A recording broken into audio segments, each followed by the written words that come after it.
जलसे के लिए लाजिम नहीं है कि साहब हम तकरीर 10,000 के मजमे में करेंगे। एक आदमी बैठा रहेगा, तकरीर वैसी होगी जैसे 10,000 के मजमे में होती है। जलसे की कामयाबी आपके ऊपर नहीं है। इस गलत फहमी का जो शिकार है ना, चले जाइए उठ के यहां से। दीन को मजाक बना के रख दिया आप लोगों ने, कोई शर्म आया नहीं जर्रे के बराबर। ये उलमा आपके इलाके के यहां क्यों बैठे हुए हैं? उलमा की पोस्टर में सरपरस्ती का ऑप्शन क्यों डालते हो आप, जब कोई बात माननी नहीं है आपको? तो मुफ्ती साहब की सदारत जलसे में क्यों पड़ी हुई है? जब आपको स्टेज पर आकर तमाशा करना है, इलाके के उलमा को बेइज्जत करना है, तो ये उलमा इलाके के क्यों बुलाए आपने, मेंबर लगाए क्यों? जब आपको यहां पर स्टेज पर आके गुंडागर्दी करनी है तो क्या ये हमारी नौजवान कमेटी 2 महीने 3 महीने 10-10 रुपए की भीख लोगों के दरवाजे पर इसी तमाशे के लिए मांगती है? क्या सर्दी में लोग इसीलिए लोगों के दरवाजे पे जाते हैं, ताने सुनते हैं, 50 बातें सुनते हैं, जब जाकर 4 महीने में जलसा तैयार होता है? सिर्फ आपकी मस्तीबाजी के लिए, हुल्लड़बाजी के लिए? कोई शर्मो या नहीं जर्रे के बराबर।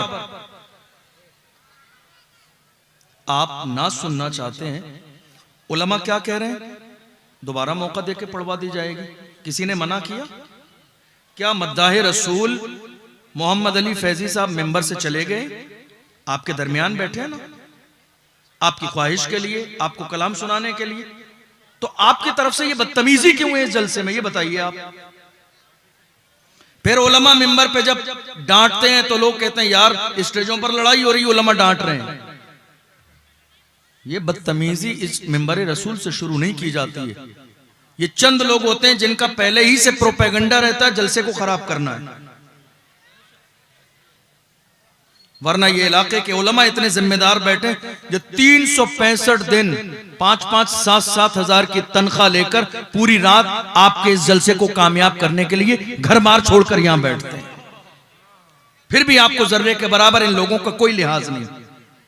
फिर आपकी सरपरस्ती और सदारत और कयादत का पोस्टर में जो आपने डाला हुआ है, मतलब क्या है, जब आपको अपने इलाके के उलमा का जर्रे के बराबर लिहाज नहीं करना है? जब नात खानी 1-1.25 घंटे 1.5 घंटे हो गई और फिर भी मेहमान मौजूद हैं कि इंशाअल्लाह दोबारा अगर मौका रहेगा, लोग सुनना चाहेंगे तो बिस्मिल्लाह सुनाई जाएगी, उसके बावजूद जलसे को आप खराब कर रहे हैं। मैं इसलिए तल्ख लहजा मेरा नहीं है कि मैं किसी चीज को लेकर नाराज हूं, मैं नाराज इसलिए हूं कि मिंबर रसूल की अजमत को पामाल कर रहे हैं आप, इस जलसे की शान और शौकत को खराब कर रहे हैं आप। इशा से लेकर अब तक ये जलसा बहुत कामयाब है। निजामत करने वाले माइक पर खड़े क्यों नहीं हो, जानते हो आप कि 2 मिनट का टाइम बच जाए, उस 2 मिनट में भी हमारी कौम तक दीन का कोई पैगाम पहुंच जाए। मोहम्मद अली फैजी साहब ने उस कीमती वक्त को बचाकर फौरन माइक क्यों दिया, ताकि कौम तक अच्छी बात पहुंच जाए। जब ये मिंबर वाले इतनी कुर्बानी दे रहे हैं तो कुछ तो जिम्मेदारी आपकी भी है। और अगली साल से कमेटी वाले बहुत गौर से सुने और अपने इलाके में मीटिंग मशवरा करने के बाद जलसा कराइए। आपके लोगों को सिर्फ नात खानी सुननी है तो महफिल नात कराइए, सिर्फ महफिल नात कराइए। तकरीर नहीं सुननी है ना कराइए। भाई जब आपको तकरीर सुननी ही नहीं है तो आप मेहमानों को हजारों किलोमीटर सफर करके बुलाते क्यों हैं? उनके आने जाने पर 50 हजार रुपए खर्च होते, आप क्यों खर्च करते हैं जब आपको कोई पैगाम सुनना ही नहीं? हम भी सर्दी में परेशान हो रहे हैं, उलमा सफर करके आ रहे हैं, परेशान हो रहे हैं, और आपको जो बदतमीजी करनी है वही करनी है, तो फिर जरूरत ही नहीं है इस चीज की। आप जिस चीज के शौकीन है, आपको मनमानी करनी है जलसे में, तो आप अपने हिसाब से कीजिए। हम इस बात की परवाह नहीं करते कि कोई बुरा मानेगा, एक बार नहीं 1000 बार बुरा मान जाइए, हमारी सेहत पे कोई फर्क नहीं है। उलमा की जिम्मेदारी है, ये मिंबर रसूल, ये कुर्सी किसी के बाप की जागीर नहीं, ये मुस्तफा की निगाह करम से मिली है। किसी को बुरा लगता है तो लग जाए, याद रखिएगा उलमा की जिम्मेदारी होती है जो हक है वो बोला जाना चाहिए, जो सच है वो बोला जाना चाहिए। ये जलसे इस्लाह के लिए किए जाते हैं, ये जलसे फिक्रे आखिरत के लिए किए जाते हैं, ये जलसे हमें रसूलुल्लाह का पैगाम सुनाने के लिए किए जाते हैं, ये जलसे हमें वालिदैन का मकाम बताने के लिए किए जाते हैं। ये जलसे तफरी और मस्ती मजाक के लिए नहीं किए जाते हैं। बड़ी हैरानी की बात है, 2026 का आगाज हो चुका है, दुनिया चांद पर पहुंच गई, हमारी कौम का हाल देख लो, आपकी निगाह के सामने है। इशा के बाद से लेकर अब तक उलमा तकरीर के जरिए ये समझाने की कोशिश कर रहे हैं कि आप मोमिन है, मुसलमान है, आपका किरदार देखकर लोग कलमा पढ़ के मुसलमान हो जाते थे। और आज जो बदतमीजी चंद सेकंड के लिए की गई ना, बिल्कुल काबिले माफी नहीं है। आप ये तो गौर करो, ये इतने सारे कैमरे लगे हुए हैं, लाइव प्रोग्राम चल रहा है, बहुत सारे लोग चैनल पर आपके गांव का प्रोग्राम देख रहे हैं। लोग आएंगे नहीं, तारीख नहीं देंगे आपके गांव के लिए। अच्छे उलमा इकराम बहुत तवज्जो के साथ अपने जहन में ये बात बिठा लीजिए, अगर ये बदतमीजी आपके गांव में चलती रही तो। इसलिए बदलिए अपने अंदाज को, बदलिए अपने मिजाज को, और कोशिश कीजिए जलसा कराएं तो तमीज तहजीब के साथ कराइए। बदतमीजी की जर्रे के बराबर गुंजाइश नहीं है। हम जिस मजहब के मानने वाले हैं वो मजहब इस्लाम मोहब्बत और इज्जत की बात करता है, वो इंसानियत की बात करता है, एहतराम की बात करता है, लोगों के एहतराम की बात करता है, छोटों से मोहब्बत और बड़ों के एहतराम की बात करता है। और हम कलमा पढ़ने वाले मुसलमान होकर सर पे टोपी लगाकर मिंबर पे बैठकर जलसे पे बैठकर बदतमीजी करने लगे दुनिया के सामने। सोशल मीडिया का दौर है, ये वीडियो आपको अंदाजा नहीं है कहां तक पहुंचती है। ये सोशल मीडिया के जरिए ये पैगाम कहां तक पहुंचते अंदाजा नहीं है आज आपको। इसलिए हाथ जोड़ के आपसे कहता हूं, मेरी नाराजगी नहीं है, लड़ाई नहीं है आपसे, लेकिन कम से कम आप कोशिश करें कि आप जलसे में माहौल खराब करने की कोशिश करेंगे, मैं जब तक स्टेज पर हूं ये तो नहीं करने दूंगा आपको। या फिर आप अगर बदतमीजी करना चाहते हैं जलसे को खराब, तो हम जा रहे हैं, आपको जो करना है कर लीजिए। इसलिए कि ये सारी चीजें जर्रे के बराबर जायज नहीं है। बहुत सारे लोग जो जलसे को खराब करना चाहते हैं ना, उनको दर्द इसलिए नहीं है, दर्द इसलिए नहीं है चूंकि ये उनकी जेब के पैसे नहीं लगे हैं, उन्होंने मेहनत नहीं की है जलसा कराने में। उन 10-10, 15-15, 20-20 साल के जवानों से पूछो जिनकी दिसंबर और जनवरी की सारी सर्दी उनके सर पे गुजर गई है इस जलसे को तैयार करते हुए। उन 20 साल के जवानों से पूछो जिन्होंने कितने लोगों के ताने सुने, कितने लोगों की गलत बातें सुनी, कितने लोग। जलसा कराना कोई इतना आसान काम है, जलसे की कमेटी जानती है। हम इस लाइन में, हमें मालूम है जलसा कितनी मुश्किल से, ये जो पिंडाल सजाया गया है, ये मिंबर सजाया गया, ये इतना आसान नहीं है। 2-4 महीने लगते हैं जलसे की तैयारी करने में। कितने लोग कमेटी के लिए क्या कहते हैं, अरे ये तो जलसा खाने कमाने का इस कमेटी का जरिया है, इसलिए जलसा कराते हैं। कितने लोग कहते हैं अरे सारा काम जो है सिर्फ इनके फायदे के लिए हो रहा है। ऐसी ऐसी बातें और ऐसे ऐसे ताने दिए जाते हैं जलसा कराने वालों को। ये तो जलसा कराने वाली कमेटी और उलमा का कलेजा है जो 1000 गलत बातें सुनने के बाद भी जलसा कराते हैं इस नियत के साथ कि मेरी कौम को रसूलुल्लाह का पैगाम मिल जाए और मेरी कौम के अंदर 2-4% सुधार आ जाए। क्या हमारी जिम्मेदारी नहीं है कि इस मुहिम का हम हिस्सा बन जाएं? क्या हमारी जिम्मेदारी नहीं है कि हम लोगों की इस्लाह की बात करें? कि हमारी जिम्मेदारी नहीं है कि हम इसी नौजवानों के खुलूस के साथ, कि जितनी मोहब्बत से उन्होंने जलसा सजाया, हम भी उतनी मोहब्बत के साथ सपोर्ट करें कि आने वाले लोग यहां आए जाएं तो हर जगह जाके मिसाल दें। जलसा था तो उस इलाके का था, लोग थे तो इस इलाके के थे, माहौल था तो उस इलाके का था, संजीदगी थी तो उस इलाके की थी। याद रखिएगा, एक इलाके में मेहमानों के सामने बदतमीजी की जाती है, पूरे हिंदुस्तान में स्टाफ के लोगों के जरिए वो बात एक दूसरे तक पहुंचती है और फिर उलमा अच्छे वहां के लिए तारीख नहीं देते हैं, फिर परेशान होते हैं सालों साल लोग। इसलिए कोशिश कीजिए, ये जो आज करने की कोशिश की गई दोबारा ना कीजिएगा किसी आलिम के सामने, वरना वो दिन दूर नहीं, ये करते रहेंगे तो इस इलाके में मेहमान आना बंद कर देंगे। ये अच्छी चीज नहीं है कि उलमा मिंबर रसूल पर बैठे हों, इलाके के भी और मेहमान उलमा इकराम बैठे भी हों, और आप बाज़ाब्ता जलसे में बदतमीजी शुरू कर दें। ये अंदाज हुजूर के गुलामों का नहीं होता है। मेरी बात समझ आ रही है भाई? मेरी बात समझ आ रही? मैं कोई गलत बात तो नहीं कर रहा हूं भाई। ये जो जलसा हो रहा है आपके खून पसीने की कमाई से, बात सही है या नहीं? इस जलसे को कराने में क्या 1-2 लाख रुपए खर्चा नहीं होते? आप इतनी दूर से उलमा इकराम कहां से आए हैं? मैं आपको बताऊं, मैं इंडिया से बाहर था, मैं इंडिया से बाहर था, मस्कत था ओमान में, मेराजुन नबी के मौके पर प्रोग्राम करने गया। जिन्होंने तारीख ली इस जलसे की, अचानक उनके साथ बड़ा हादसा हुआ और उनका 1 हफ्ते पहले इंतकाल हो गया।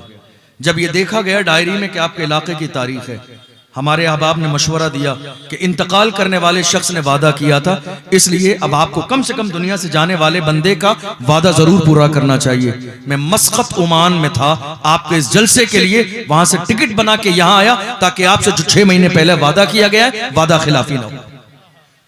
कुछ तो महसूस कीजिए आप। ये जो उलमा मिंबर पे बैठे फ्री नहीं है, फालतू नहीं है। ये जो दूर दूर से हमारी माएँ और बहनें सर्दी में आई हुई हैं, सब अपने अपने कामों में जिंदगी में मशगूल हैं। हमारे कितने यहाँ भाई नौजवान बैठे होंगे, कोई 10 किलोमीटर गांव से, कोई 20 किलोमीटर, कोई 30 किलोमीटर से आया होगा। ये हमारी जिम्मेदारी है।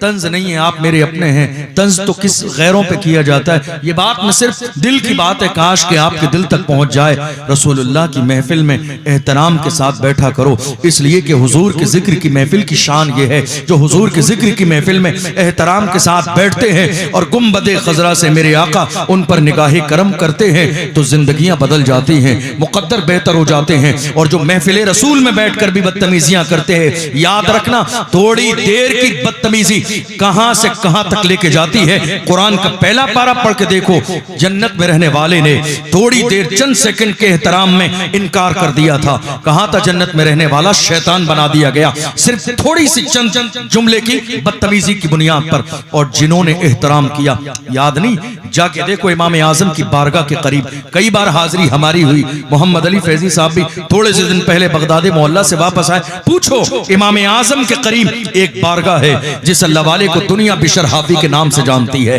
अल्लाह अकबर। हाल क्या था? जवानी के दौर में शराब पीते थे, मगर जमीन पर एक कागज का टुकड़ा मिला जिस पर अल्लाह लिखा हुआ था। उन्होंने देखा अल्लाह लिखा हुआ है, मैं कितना ही गुनहगार सही, उस पर्चे को उठाया, चूमा, धोया और ऊपर रख दिया। खुदा को इस एहतराम की अदा इतनी पसंद आ गई है कि अल्लाह ने उन्हें वली बना दिया। थोड़ी देर का अदब, थोड़ी देर का एहतराम और थोड़ी देर की बदतमीजी इंसान को जलील और रुसवा भी कराती है, और थोड़ी देर का एहतराम इंसान को बहुत बड़ा बना देता है।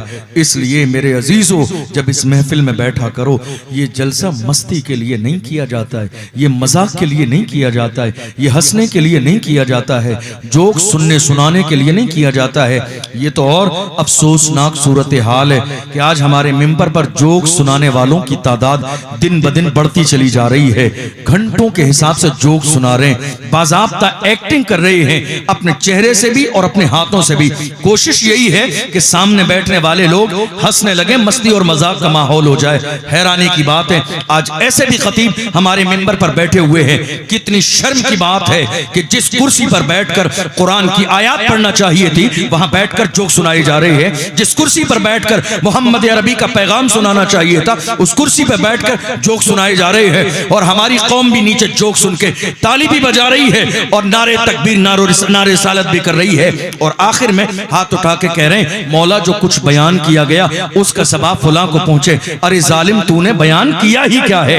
कुरान की आयत ना पढ़ी, कुरान की आयत का तर्जमा ना किया, कोई हदीस ना पढ़ी, कोई मतन ना पढ़ा, कोई तर्जमा ना किया, किसी अल्लाह वाले की बात ना बताई, रसूल का पैगाम ना सुनाया। जोक सुनाने के बाद कहता है जो कुछ बयान किया गया इसका सवाब फुला को पहुंचे। जालिम, क्या तेरे जोक्स पर सवाब मिलेगा? मस्ती मजाक करने पर सवाब मिलेगा? नहीं मेरे अजीजों, आज जरूरत इस बात की है कि हम अपनी सोच बदलें, अपना मिजाज बदलें, अपना अंदाज बदलें, अपना स्टेज बदलें, अपने तरीके बदलें, अपने नजरिए बदलें।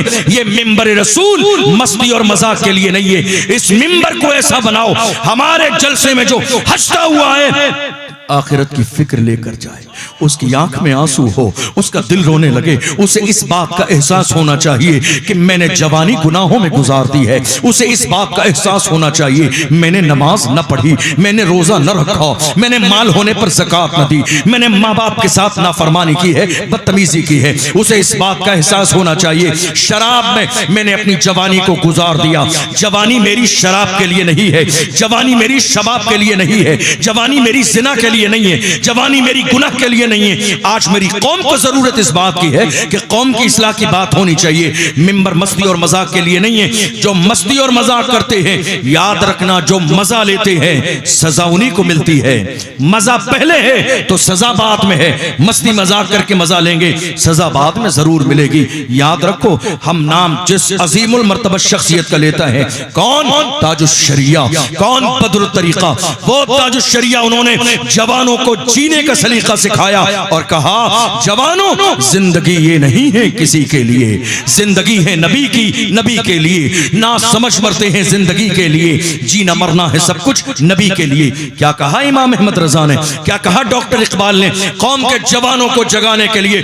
डॉक्टर इकबाल ने कहा, जवानों तुम्हारी जवानी मजाक के लिए नहीं, तुम्हारी जवानी मस्ती के लिए नहीं, तुम्हारी जबानी शोबाजी के लिए नहीं, तुम्हारी जवानी गुरूर के लिए नहीं, तुम्हारी जवानी तराने के लिए नहीं। क्या कहा डॉक्टर इकबाल ने? जवान नहीं तेरा नशेमन कसर सुल्तानी के गुंबद पर, तू शाही है बसेरा कर पहाड़ों की चट्टानों में। उकाबी रूह जब बेदार होती है जवानों में, नजर आती है उनको अपनी मंजिल आसमानों में। जवान दुनिया की हर कौम के किस काम के लिए होते हैं? मस्ती के लिए जवान कभी नहीं होते हैं, गुनाह के लिए जवान कभी नहीं होते हैं, माहौल ख़राब करने के लिए जवान कभी नहीं होते हैं। आप यहाँ बैठकर हुजूर के जिक्र की महफिल में हंस रहे हैं। हैरानी की बात यह है, हंस रहे हैं इसीलिए दिन ब दिन रो रहे हैं। आप कब्रिस्तान में हंसे, नतीजा क्या निकला? जिंदगी इतनी बेकार हो गई कि दिन भर रो रहे हैं, रात में रो रहे हैं, शादी में भी रो रहे हैं, खेत खलियान में भी बैठकर रो रहे हैं। इसलिए कि कब्रिस्तान क्यों भेजा गया?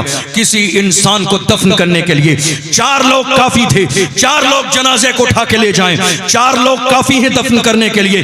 फिर भी अल्लाह के रसूल ने पूरी कौम मुस्लिम को कब्रिस्तान भेजा और इरशाद फरमाया, एक मुसलमान का, मुसलमान पर हक ये है कि जब बीमार हो तो उसकी इयादत को जाएं, जब वो बीमार हो तो उसके लिए दुआ करें, जब अल्लाह उसे किसी मर्तबे से नवाजे तो उसकी खुशी में शरीक हों, और जब वो दुनिया से चला जाए तो नमाज जनाजा के साथ कफन और दफन में शरीक हों। 4 आदमी काफी थे, फिर भी मेरे आका ने पूरी कौम मुस्लिम को भेजा, जाओ किसी मुसलमान का जनाजा हो। ये न कहना हमारी जात का नहीं है, ये न कहना बिरादरी का नहीं है, ये न कहना रिश्तेदार नहीं है, ये न कहना जानने वाला नहीं है, ये न कहना पहचान का नहीं है, ये न कहना हमारी रिश्तेदारी नहीं है, ये न कहना अमीर और गरीब का फर्क है, ये न कहना गोरा और काला है, ये न कहना हमारा उससे क्या लेना देना है। इस्लाम का मिजाज ये है, एक ही सफ में खड़े हो गए महमूद वयास, न कोई बंदा रहा और न कोई बंदा नवाज। पूरी कौम मुस्लिम को मेरे नबी ने कब्रिस्तान भेजा। 4 आदमी मुर्दे को दफन करने के लिए काफी थे, मगर पूरी कौम को कब्रिस्तान इसलिए भेजा, जाओ जाके इस बहाने तुम भी कब्रिस्तान का चक्कर लगा लो ताकि तुम्हें पता चल जाए। ए गुरूर करने वालों, तुम्हें आना यही है। ए तकब्बुर करने वालों, आखिर मौत है। ए ज़िना करने वालों, आखिर मौत है। ऐ शराब पीने वालों, आखिर मौत है। ऐ अपने आप को बड़ा समझने वालों, आखिर मौत है। इसलिए कब्रिस्तान भेजा गया कि जब तुम्हारा गुरूर उरूज पर हो तो कब्रिस्तान का चक्कर लगाओ, जाके देख लो तुमसे बड़े बड़े सूरमाओं की कब्रें बाज़ाब्ता 1 महीने पहले दफन किया गया, कब्र ढह गई है, तख्ते गिर गए हैं, मट्टी चली गई है, कभी बारिश का पानी और कभी नाले और नाले का पानी कब्र में पहुंच रहा है। तुम क्या समझ रहे हो? मरने वाला तुमसे बड़ा सूरमा था, मरने वाला तुमसे बड़ा मालदार था, मरने वाला तुमसे ज्यादा पावर वाला था, मगर याद रखना कब्र उसी की रोशन होती है जिसकी रोशन मेरा खुदा करता है। कब्र में उसी की जन्नत का बिछोना मिलता है जिसको खुदा देता है। इसलिए याद रखो, हमारी जवानी गुनाहों के लिए नहीं है, जवानी इसलिए है कि हम जवानी में सजदा करके अपने रब को राजी कर लें। रब राजी हो जाएगा तो सब राजी हो जाएंगे, और अगर गुनाह करके हमने रब को नाराज कर दिया तो जानते हो क्या होगा? कुरान ऐलान कर रहा है, इन्ना बत्श रब्बिका लशदीद। याद रखो, रब की पकड़ बहुत सख्त है, रब की पकड़ बहुत सख्त है।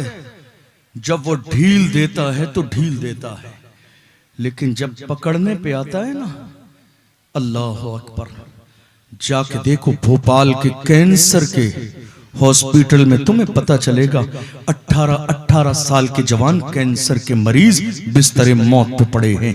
जाके देखो दिल्ली की सरजमीन पर एम्स में 20-20 साल के जवान बिस्तरे मौत पे पड़े हैं, कैंसर के मर्ज में मुब्तला हैं।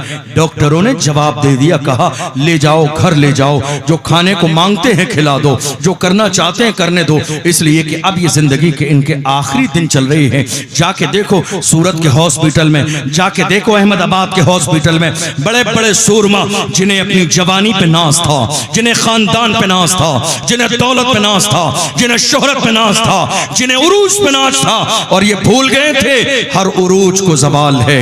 आज पावर है तो पावर खत्म होने वाला है, माल है तो फना होने वाला है। मैं नहीं कहता हूं, अल्लाह का कुरान कहता है कुल्लु मन अलैहा फान व यब्का वजहु रब्बिका ज़ुल जलाल वल इकराम। सारी चीजें फना होने वाली है, बाकी रहने वाली सिर्फ मेरे रब की जात है।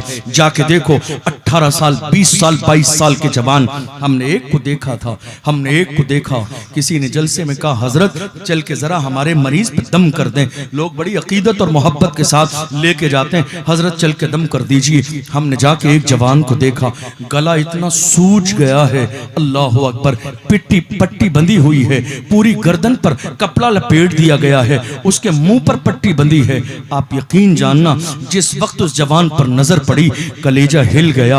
या खुदाया, 18-20 साल का जवान इस कंडीशन में बिस्तरे मौत पर पड़ा है, इसके मुंह पर पट्टी बांध दी गई है। जहन में ख्याल आया, ये खाना कैसे खाता होगा, ये पानी कैसे पीता होगा। हमने कहा आपने गर्दन पे पट्टी बांधी है, बात क्या है? कहा हजरत क्या करूं, मेरे बेटे को कैंसर हो गया है, 6 महीने का जमाना गुजर गया, बिस्तरे मौत पर पड़ा है। डॉक्टरों ने भी हॉस्पिटल से बाहर निकाल दिया और कहा ले जाओ, ले जाके घर पे लिटाओ, जो खाने को मांगता है तुम वो खिला नहीं सकते हो, इसलिए कि उसके गले के अंदर कैंसर है, गला इसलिए सूजा है। पट्टी बांध दी गई है, मुंह पर टेप लगा दिया गया, अब ये कुछ न कर सकेगा, न एक लुकमा इसके गले से उतरेगा, न एक घूंट पानी। हमने कहा फिर ये जिंदा कैसा है? उसने कपड़ा हटा के दिखाया, कहा हजरत देख लो, साइड में काट दिया गया है, प्लास्टिक का पैप इसके पेट में डाला गया है, और 6 महीने से लिक्विड इसके पेट के अंदर पहुंचाया जाता है, जिसकी वजह से सांस चल रही है, वरना हमारे सामने ये जिंदा लाश की तरह है। 6 महीने हो गए, बाहर जाता था, सुबह से लेकर शाम तक 10 बार फोन करता था माँ के पास, 10 बार फोन करता था बाप के पास, शादीशुदा बहन के पास 10 बार फोन करता था, इतना चहीता बेटा। आज 6 महीने हो गए, माँ बेचैन और बेकरार है, मगर एक जुमला नहीं सुना बेटे की जबान से। बाप रो रहा है, काश मेरा बेटा एक बार दुनिया से जाने से पहले अपनी जबान से मुझे अब्बा कहते। अल्लाह अकबर। मैं अपने जवानों को मुल्क के कोने कोने में यही सिखाता हूँ जलसे में, ए जवानों तुम क्या सोच रहे हो, तुम्हारी उम्र 20 साल की है तो तुम्हें कोई मुसीबत नहीं आएगी। देख लो 18 साल की जवान, 20 साल की जवान बिस्तरे मौत पे पड़े हुए हैं, दौलत है मगर काम नहीं आ रही है, जमीन है मगर काम नहीं आ रही है, पैसा है घर में मगर काम नहीं आ रही है। खुदा ने बता दिया बादशाही सिर्फ मेरी है, पावर सिर्फ मेरा है, कादिर मुतलक सिर्फ मेरे रब की जात है। इसलिए मैं हाथ जोड़ के अपने जवानों से कहता हूं, जवानों ये ठिट्टा कब तक चलेगा, ये मजाक कब तक, ये मस्ती कब तक, ये दुनियादारी कब तक, ये अल्लाह के घर से दूरी कब तक, ये माँ बाप की नाफरमानी कब तक, ये शराब और जुए से रिश्ता कब तक? तुम किसी भी जमाने में ऐसे नहीं थे, मोहम्मद अरबी के गुलाम हर जमाने में ऐसे थे। डॉक्टर इकबाल ने कहा हमारे जवान ऐसे थे, टल न सकते थे अगर जंग में अड़ जाते थे, पांव शेरों के भी मैदान से उखड़ जाते थे, तुझसे सरकश हुआ कोई तो बिगड़ जाते थे, तीर क्या चीज है हम तोप से लड़ जाते थे, शान आंखों में नजस्ती थी जहांदारों की, कलमा पढ़ते थे हम छांव में तलवारों की, हम जो जीते थे तो जंगों की मुसीबत के लिए और मरते थे तेरे नाम की अजमत के लिए। दश्त तो दश्त है, दरिया भी न छोड़े हमने, बहरे जुल्मात में दौड़ा दिए घोड़े। ये किसकी तारीख है? ये हमारी और आपकी तारीख है। थोड़ी सी आवाज बढ़वाइएगा। ये किसकी तारीख है? माइक्रोफोन जरा आवाज बढ़ा दीजिए थोड़ी सी। ये किसकी तारीख है? ये किसी और की नहीं, ये हमारी तारीख है। मेरी बात समझ आ रही है आपको? नहीं आ रही? आ रही है। याद रखिएगा हमें मरना है। ये जो आज हमारा हाल हो गया ना, ये हमारा हाल सिर्फ इसलिए हो गया, ये गुनाह है बेलज्जत, ये मस्तियां, ये मजाकें, ये शोर शराबे, ये ढोल बाजे, ये डीजे, ये रंगीनियां सिर्फ इसलिए हो गई कि हमने कब्रिस्तान जाना छोड़ दिया, हमने कब्रिस्तान के चक्कर लगाना छोड़ दिया, हमने कब्र देखना छोड़ दी, हमने अपनी मौत को भुला दिया, हम आखिरत को भूल गए। काश कि हम कब्रिस्तान का चक्कर लगाते तो एहसास रहता। ओ गुनाह करने वाले, याद रख कितना ही गुनाह कर ले, आखिर तुझे आना इसी मिट्टी में है। अल्लाह के रसूल ने क्या फरमाया? मेरे आका इरशाद फरमाते हैं, जब एक गुनाह करने वाला इंसान जमीन पर अपना पैर रख के चलता है तो जमीन अपने अंदाज में चीख चीख के कहती है, ऐ गुनाह करने वाले, मेरे सीने पे याद रख, कल तुझे मेरे अंदर आना है। तू कितना ही बड़ा मालदार है, आना तो तुझे मेरे अंदर है। यहां आएगा, इज्जतदार बन के आएगा तो तेरे लिए बाज़ाब्ता कुशादगी कर दी जाएगी, वरना याद रख किसी कब्र में एक पसली दूसरी पसली से मिला के चकनाचूर कर दी जाती है। कुरान पढ़ो, कुरान क्या कहता है? वला तमशी फिल अर्द मरहा, ए नादान इंसान, जमीन पर गुरूर से अकड़ के मत चल। ये न सोच कि सब कुछ तेरे इख्तियार में है, तेरे इख्तियार में कोई चीज नहीं है। याद रख, वो खुदा है जो नॉर्मल तेरे दिल की धड़कन को चलाता भी है, और अगर एक मिनट के लिए तेरे दिल की धड़कन रुक जाए, हार्ट अटैक तुझे इसीलिए आ जाएगा, तेज हो जाए तो तेरी जिंदगी अजाब, हल्की हो जाए तो जिंदगी अजाब। घर वाले दौड़ते जाएंगे, नहीं साहब हार्ट अटैक आया है, बाईपास करना पड़ेगा, सर्जरी करनी पड़ेगी। खुदा ने बता दिया, बादशाही सिर्फ मेरी है, तू एक लम्हे का भी मालिक नहीं है। गुरूर किस बात का है, तकब्बुर किस बात का है? इंसान जब गुनाह करता है तो मुसीबतें उसकी जिंदगी में आती है। आज हम परेशान इसलिए हैं, जहां हमें रोना चाहिए था वहां हम हंस रहे थे, जहां हमें आखिरत की फिक्र करनी चाहिए थी वहां हंस रहे थे। कब्रिस्तान नहीं देख रहे हो? आज कब्रिस्तान का हाल यह है, जवान जनाजा रखा है मगर बुजुर्ग भी चार खड़े होकर न जाना शादी की बातें कर रहे हैं। कोई जहेज की बात करता है, कोई सियासत की बात करता है, कोई खानदान की बात करता है। जनाजा रखा है, जिसके जवान 18 साल के बेटे का जनाजा निकला है, पूछो उस बूढ़े बाप के दिल से जिसके बेटे का जनाजा निकला है। कुछ तो इस बात का एहसास करो, तुम्हारे बेटे का जनाजा निकलता तो तुम्हें एहसास होता कि कब्रिस्तान में मस्ती करोगे, मजाक करोगे, या सीरियस आंखों से आंसू बहाते खड़े होगे। नहीं मेरे अजीजों, कब्रिस्तान इसलिए नहीं भेजा गया कि हम वहां खड़े होकर भी मस्ती करें, मजाक करें, बल्कि कब्रिस्तान पूरी कौम को इसलिए भेजा गया ताकि तुम कब्र देखकर ये महसूस करो कि तुम्हारी आखिरी आरामगाह यही है, यहां आने की तैयारी करना है। नहीं मेरे अजीज, कुरान कहता है फलयदहकू कलीलन वलयबकू कसीरा, चाहिए कि वो लोग हंसें कम और रोएं ज्यादा। हंसना कम है, कुरान कहता है, रोना ज्यादा है, कुरान कहता है। बल्कि मेरे आका सल्लल्लाहु अलैहि वसल्लम रोजाना हाथ उठा के खुदा की बारगाह में दुआ करते थे, ऐ अल्लाह मुझे रोने वाली आंखें दे दे, ऐ अल्लाह मुझे रोने वाली आंखें दे दे, डरने वाला दिल दे दे। ये किसी दुनियादार की दुआ नहीं, ये दुआ मदीने के ताजदार की है, सैयदुल अंबिया की दुआ है। कौन रो रहा है? फख्रे कायनात रो रहे हैं। कौन रो रहा है? जाने कायनात रो रहे हैं। कौन रो रहा है? वजह तख्लीक कायनात रो रहे हैं। कौन रो रहा है? जिनके लिए इमाम अहले सुन्नत कहते हैं, वो जो न थे तो कुछ न था, वो जो न हो तो कुछ न हो, जान है वो जहान की, जान है तो जहान है। रसूलुल्लाह की आंख में आंसू है। आखिरत के बारे में सोचकर हमने क्या तैयारी की कब्र के लिए, हमने क्या तैयारी की मरने के लिए, हमने क्या तैयारी की उस गड्ढे में लेटने के लिए।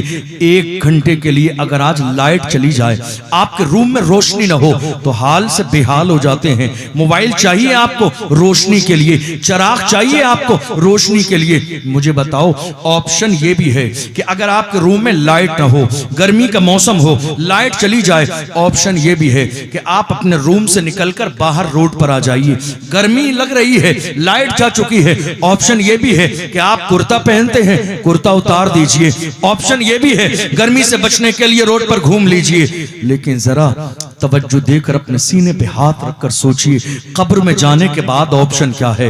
अगर तुमने नेकियां न की, गुनाह किया, तो कब्र में जाने के बाद इतनी सी जगह है जहां करवट लेने की भी गुंजाइश नहीं है, वहां रोशनी कैसे होगी। यहां अंधेरा होता है तो दौड़ के बाहर चले जाते हो, यहां गर्मी होती है तो दौड़ के बाहर जाते हो। क्या कब्र में गर्मी होने के बाद बाहर जाने का ऑप्शन है? गर्मी दूर करने का ऑप्शन है? क्या कब्र में रोशनी करने का ऑप्शन है? नहीं मेरे अजीज, कब्र में रोशनी दुनिया की चीजों से नहीं होगी। कब्र में रोशनी अगर होगी तो मुस्तफा की तारीफ करने से होगी। कब्र में रोशनी होगी 5 वक्त की नमाज पढ़ने से। कब्र में रोशनी होगी रसूल हाशमी सल्लल्लाहु अलैहि वसल्लम के दीन को आगे बढ़ाने से। कब्र में रोशनी होगी वालिदैन को राजी करने से। कब्र में रोशनी होगी गुनाहों से बच जाने से। इसलिए आज ये अज़्म मुसम्मम कीजिए, जब तक जिंदा रहेंगे हुजूर के नाफरमान नहीं, इंशाअल्लाह जब तक सांस चलेगी रसूलुल्लाह के फरमाबरदार बन के जिंदगी गुजारेंगे। बेशक सुभान अल्लाह।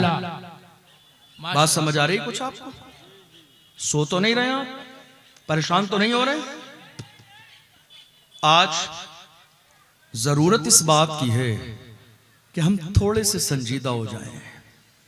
आपको शायद नहीं मालूम, आप जनाजे में सिर्फ उसके जाते हैं कि जिनका आपसे रिश्तेदारी और ताल्लुक होता है। इन उलमा से पूछिए, ये हर जात बिरादरी के जनाजे पढ़ाते हैं। ये नहीं देखते हैं कि जात कौन सी है, बिरादरी कौन सी है, गोरा है या काला है, अमीर है गरीब है। मुझसे पूछिए कितनी जगह जनाजों में हमारी शिरकत हुई, बड़े बड़े रोबो दबदबे वाले देख लिए। याद रखना मेरे इस जुमले को, ये दर्द दिल है सिर्फ इसलिए कि शायद आपके दिल में असर कर जाए। बड़े बड़े खूबसूरत जिन्हें अपने चेहरे के हुस्न जमाल पे नाज था, मैंने उनको भी देखा है, इधर रूह निकली है उधर उनका चेहरा काला पड़ गया। हमने ऐसे लोगों को भी देखा है जिनका चेहरा दुनिया की तमाम तर क्रीमों और फेशियल से चमकता था। मौत के फरिश्ते ने उनके दरवाजे पर दस्तक दी। रात जिस तरह उन्होंने गुनाहों में रंगीन की, चेहरे काले पड़ गए। बड़े बड़े जिमीदारों के चेहरे काले पड़ गए, बड़े बड़े मालदारों के चेहरे काले पड़ गए, बड़े बड़े सूरमा के चेहरे काले पड़ गए, बड़े बड़े मशहूर लोगों के चेहरे काले पड़ गए, बड़े बड़े खानदान वालों के। इसलिए कि चेहरे पर रोशनी नमाजों से होती है, चेहरे पर रोशनी माँ बाप के एहतराम से होती है, चेहरे पर रोशनी हुजूर की गुलामी से होती है। और हुजूर का गुलाम जब दुनिया से कब्र में जाता है तो वह ऐलान करता जाता है, लहद में इश्क रुखे शाह का दाग लेके चले, अंधेरी रात सुनी थी चराग लेके चले, तेरे गुलामों का नक्शे कदम है राह खुदा, वो क्या बहक सके जो ये सुराग लेके चले। नारे तकबीर, नारे रिसालत, मसले के आला हजरत जनाब मोहम्मद मुफ्ती अशरफ रज़ा साहब किबला। बड़े बड़े लोगों के चेहरे हमने मरने के बाद काले देखे हैं। कितने लोग ऐसे हैं कि जिनका चेहरा मरने के बाद दिखाया नहीं जाता है। घर वाले देख लेते हैं चेहरा बिगड़ चुका है, लोग छुपा देते हैं, कहते हैं नहीं साहब हमने गुस्ल दे दिया, कफन पहना दिया, हमारे यहाँ रिवाज नहीं है चेहरा दिखाने का, हमारे यहाँ रिवाज नहीं है चेहरा दिखाने का। कितने जनाजे ऐसे देखे गए, किसी ने जबरदस्ती देख लिया तो पता चला रिवाज तुम्हारे यहाँ इसलिए नहीं है कि मरने वाले का चेहरा काला पड़ चुका है। लोगों से पता किया इसका चेहरा काला कैसे पड़ा, चेहरे पे इसके ये नहूसत तारी कैसे हो गई। लोगों ने बताया हजरत बात दरअसल ये है, ये वो जालिम इंसान था जब मस्जिद का इमाम मिंबर रसूल पर जुमे के दिन खड़े होकर कहता था शराब पीना हराम है, तो ये तन्हा इंसान था मस्जिद के बाहर खड़े होकर मस्जिद के इमाम को गाली देता था और कहता था ये न जाने मौलवी कहां से लेकर आए हैं, जब देखो इधर उधर की लड़ाने की बातें करता रहता है। जब मस्जिद का इमाम कहता था जिसकी शादी में ढोल बाजे डीजे बजेंगे मैं निकाह नहीं पढ़ाने जाऊंगा, ये जालिम था जो मस्जिद के बाहर खड़े होकर कहता था मैं डीजे बजाऊंगा, देखूंगा मुझे कौन सा मौलाना रोकेगा। ये वो जालिम था मस्जिद का इमाम जब समाज में फैली बुराई को जो है रोकने की कोशिश करता था, ये चैलेंज करता था देखे कौन रोकेगा। मस्जिद का इमाम कहता था मेरा काम था रसूलुल्लाह का पैगाम पहुंचाना, चैलेंज मत कर, कौन देखेगा। ठीक है तेरी नजर में मैं कमजोर हूं, न रोक सकूं, मगर तुझे मौत का फरिश्ता एक दिन रोक देगा। देखना जिस दिन मौत का फरिश्ता तेरे दरवाजे पर आएगा, तेरी दौलत काम नहीं आएगी, तेरा माल काम नहीं आएगा, तेरी शोहरत काम नहीं आएगी। मेरे अजीजों ये गुरूर कैसा है, ये तकब्बुर कैसा है। हमारे कितने जवान जो हमारे इस शहर में नहीं रहते कहते, कोई सऊदिया काम करता है, कोई कतर काम करता है, कोई बहरीन काम करता है, साल 2 साल पैसे कमाने के बाद जब हमारे कुछ जवान आते हैं तो वो अपने आप को मुफ्ती साहब से कम नहीं समझते हैं। मसाइल उलमा जब बयान करते हैं, कहते हैं नहीं साहब हमारी शादी का मौका है, इतनी मेहनत से बाहर रह के हमने खून पसीने से लाखों रुपए कमाए हैं, शादी जिंदगी में एक बार होती है, अब शादी भी मस्जिद के इमाम के हिसाब से करेंगे। नहीं साहब, शादी हमारी मर्जी से होगी, दौलत हमारी है, माल हमारा है, पैसा हमारा है, हम डीजे बजाएंगे, नाचने वाली औरतें भी हमारे दरवाजे पर आएंगी, हमने पैसा मेहनत से कमाया है, हमारे बाजू की कमाई है। याद रखो, ये जो जुमला आपकी जबान पर आया, शादी भी मस्जिद के इमाम के हिसाब से करेंगे। हाँ, मस्जिद के इमाम के हिसाब से करनी पड़ेगी, इसलिए कि मस्जिद का इमाम जो हिसाब बता रहा है ना, ये उसके बाप का नहीं, ये हिसाब रसूल पाक का हिसाब है, ये तरीका मुस्तफ़ा का तरीका है, ये मिशन मुस्तफ़ा का तरीका है। तुम कह रहे हो मेरे बाजू की कमाई है ये दौलत, मैं जिस तरह चाहूंगा खर्च कर दूंगा। अरे नादान इंसान, तेरे बाजू की कमाई नहीं है, रब की रहमत ना हो तो तेरी मेहनत काम नहीं आ सकती है। तू बाजू पे इतराता है, तेरे बाजू की कमाई है तो सब बड़े बड़े बाजू वाले जाके हॉस्पिटल में देख ले, फालिज का असर हो गया, ना हाथ काम करता है, ना पैर काम करता है, ना धड़ काम करता है, ना सर काम करता है, ना जबान काम करती है। तो जो गुरूर इस बात का है, दौलत तेरी है, माल तेरा है, शोहरत तेरी है, पैसा तेरा है, दुनिया का कोई इंसान उस वक्त तक कामयाब नहीं हो सकता जब तक रब की रहमत न हो और बंदे की मेहनत न हो। तुम तन्हा मेहनत करते रहो, जब तक रहमत नहीं होगी कामयाबी नहीं मिलेगी। मतलब क्या हुआ? दौलत तुमने कमा ली है, पता ये चला तुम्हारी मेहनत थी तो रब की रहमत भी थी, इसीलिए ये पैसा तुम्हारे हाथ में है। जब रब ने रहमत से दे दिया है तो गुनाह में खर्च ना करो, इसलिए कि कुरान कहता है इन्नल मुबद्दिरीना कानू इख्वान शयातीन, फजूल खर्च करने वाले शैतान के भाई हैं। कुरान में ऐलान किया गया लइन शकरतुम लाज़ीदन्नकुम व लइन कफरतुम इन्न अज़ाबी लशदीद, अगर तुम अल्लाह की नेमतों का शुक्र अदा करोगे तो अल्लाह और ज्यादा नवाजेगा, और अगर नाफरमानी करोगे तो छीन लिया जाएगा तुमसे, महरूम कर दिया जाएगा और मरने के बाद तुम्हें अजाब दिया जाएगा। इसलिए मेरे जवानों, हमने पूछा ये तुम्हारे जवान का चेहरा काला कैसे पड़ गया?